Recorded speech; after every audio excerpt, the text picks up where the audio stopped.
And there it is.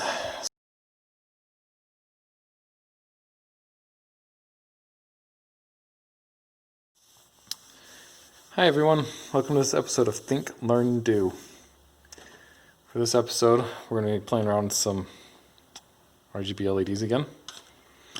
Originally what I wanted to do was I wanted to take these RGB LEDs, the WS2812Bs, which we've used before. You can control them and change the colors. Originally what I wanted to do was make like some giant letters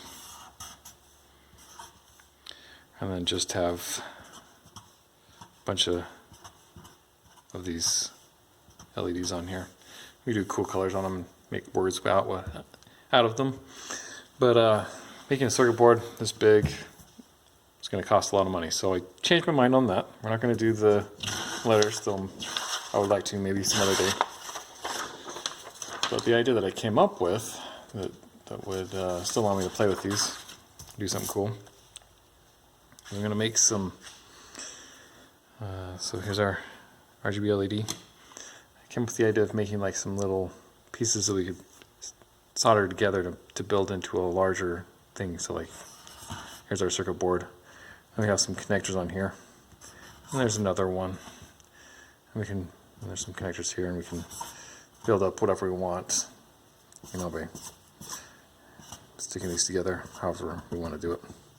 One problem I had with this though is if I make I make a square one of these boards with my LED here in the middle.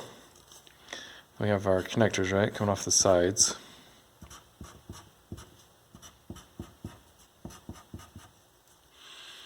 We've got our voltage, right, and our ground, and then since these use the one pin for the signaling, as you can see here, so here's our voltage here and our ground here, and this middle pin is the signal that we're going to send from our microcontroller, right?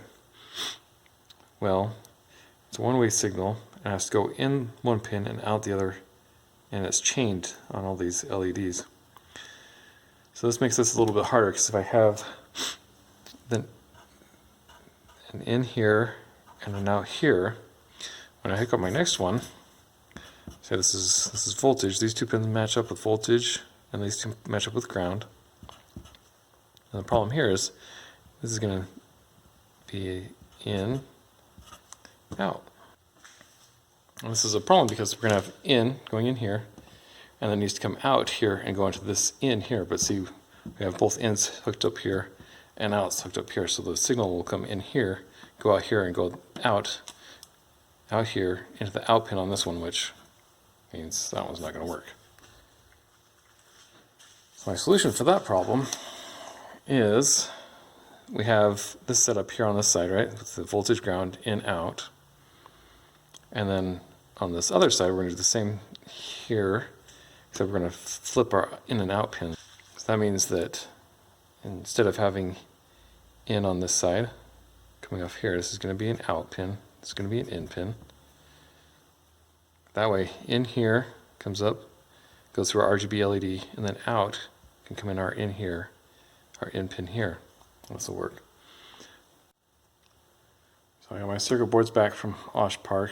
I ended up going with an octagon shape instead of a square. But you can see on here we've got some of these pins marked with arrows. That's going to be my voltage pin. And then the next pin over from that is ground. So those will always match up on each edge, no matter how I place these. Then I also have a pin that's marked with an O for the output. And the next pin over from that will be the input. So hopefully, by soldering these together, or I can rotate these to make sure that I get the matchup that I want. And then I also have, like, on my first one, I have a data in and a data out, and then a positive and negative. So on our first one, we'll have some wire signals for these holes that I put in here. And then that will control this first one, this first LED. That'll be the data in for the first one. Then the data out will be coming out one of these side pins into the data in on the next one in the chain. And hopefully by rotating these I can get these to match up the way that I want them to. So let's put a couple of these together and see how it goes. So one thing you'll notice is when I put my circuit board together,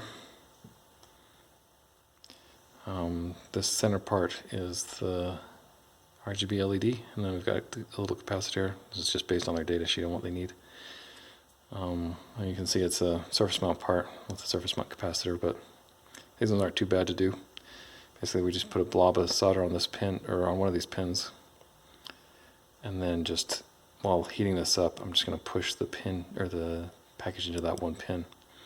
Once that sets, then you can just come around and hit these other pins with some solder. It's not too bad.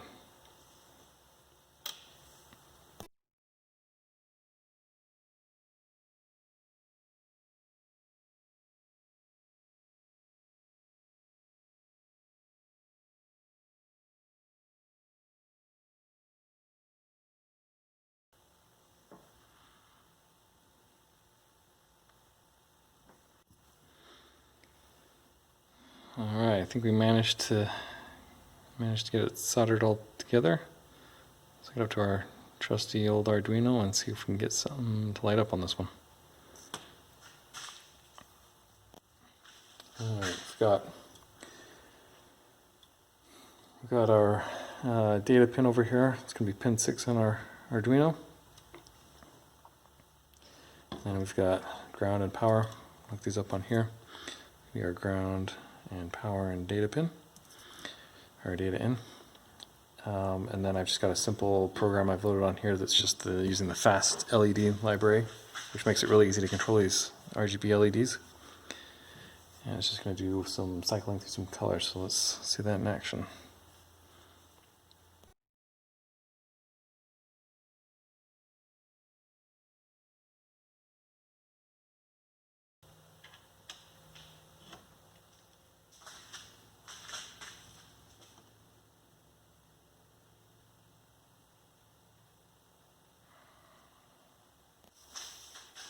So that was some fun troubleshooting I just had to do. So this is my original that I just barely put together. I tested it and it wouldn't do anything. I think there was like a little blue and green light that would come on here right in the middle. I'm not sure why it wouldn't turn on and do stuff. But thankfully I have some extras that I can try out. And here's this other one that I hooked up. Instead of doing these holes in the middle, I've actually done the edge connections. There shouldn't be any difference, but this one does work, so let's try that one out real fast.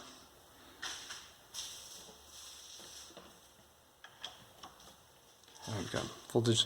Then I'm just taking this data and hooking it up to the data pin, or just pushing it against to get the contact on the data. You can see that working just fine. So that's promising that at least I got that one to work. I'm not sure what's up with this one, but we'll try and get the other few boards I have hooked up, and we'll see if we can try making some kind of shape and see if we can make it glow. So let's do that. Well, I managed to get two working, so I've got this one here and this one here, so we can at least test these two out together, see if the idea works. I'll have to do some more debugging on this one, see why it doesn't work.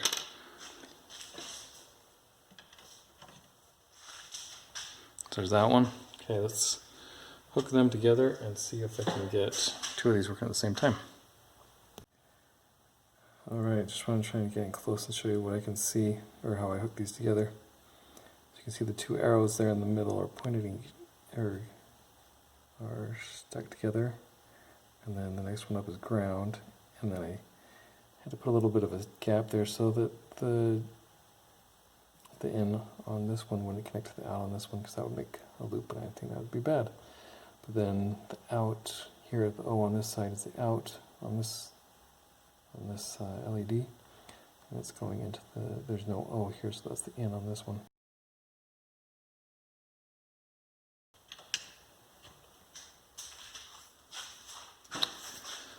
And there it is. So we've got both going, and they're connected on their edges, which is kind of cool. It's kind of what it looks like, a little darker. So It would have been a lot funner to be able to have all three going, but at least I was able to get two working. It's one thing that was frustrating about this. It's awesome that I got it to work, and I like the idea that you can rotate these to make the edges match up. But one thing I didn't like is I had to put a space here so that these two pins here wouldn't connect. So I'm gonna have to come up with a different idea there. Not sure how I'm gonna do that, but yeah, that was pretty fun. It would be fun to be able to do like a full size, some letters or some shapes. So I might have to get a bunch more of these to try out, see what kind of designs I can make. So that was fun. Thanks for watching.